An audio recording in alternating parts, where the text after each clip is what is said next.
उत्तर प्रदेश में आगामी विधानसभा चुनाव को लेकर भारतीय जनता पार्टी ने अपनी चुनावी रणनीति को लेकर एक बड़ा और आक्रामक फैसला कर लिया है। जी हां, पार्टी ने तय किया है कि इस बार कई वरिष्ठ नेताओं और मंत्रियों को सीधे विधानसभा चुनाव मैदान में उतारा जाएगा ताकि संगठन और सरकार दोनों स्तर पर मजबूत हो सके। इस कदम को भाजपा की एक नई चुनावी रणनीति के रूप में देखा जा रहा है। सूत्रों के अनुसार पार्टी का मानना है कि केवल संगठनात्मक पद या विधान परिषद की सदस्यता सहारे अब चुनावी जो चुनौती है उसका सामना नहीं कर पा सकती। इसलिए कई ऐसे मंत्री जो वर्तमान में विधान परिषद के सदस्य हैं उन्हें भी विधानसभा चुनाव लड़ना होगा।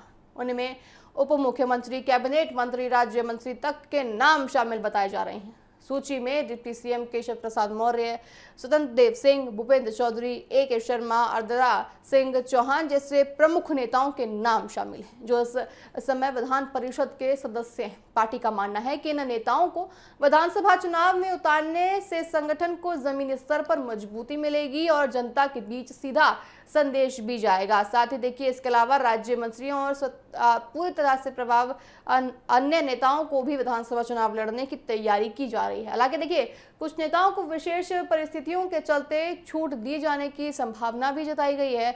अंतिम निर्णय पार्टी नेतृत्व द्वारा लिया जाएगा। इसी रणनीति के तहत हाल ही में प्रदेश अध्यक्ष बनाए गए केंद्रीय मंत्री पंकज चौधरी को भी चुनावी मैदान में उतारने की चर्चाएं हैं। पार्टी का मानना है कि ओबीसी समुदाय, खासकर कुर्मी समाज में उनका प्रभाव चुनावी समीकरणों को मजबूत कर सकता है। यदि देखिए ऐसा होता है तो ये उनका पहला विधानसभा चुनाव होगा, जबकि वह लंबे समय से लोकसभा में सक्रिय हैं। भाजपा की इस रणनीति के पीछे बड़ा कारण पिछला आपको बताएं कि लोकसभा चुनाव परिणाम माना जा रहा है। उस चुनाव में ओबीसी वोट बैंक में कुछ हद तक खींच खाप पूरा देखा गया था। इससे में पार्टी को सीटों को नुकसान भी देखने को पड़ा था। सीटों का नुकसान उन्होंने उठाया था। वहीं समाजवादी पार्टी को वोट प्रतिशत में उल्लेखनीय बढ़ोतरी हुई थी। इसी अनुभव के बाद पार्टी अब अपने प्रमुख नेताओं को मैदान में उतारकर मतदान आधार को मजबूत करने की कोशिश कर रही है। पार्टी नेतृत्व का मानना है कि वरिष्ठ नेताओं के सीधे चुनाव लड़ने से न केवल आपको बताएं कार्यकर्ताओं का मनोबल बढ़ेगा,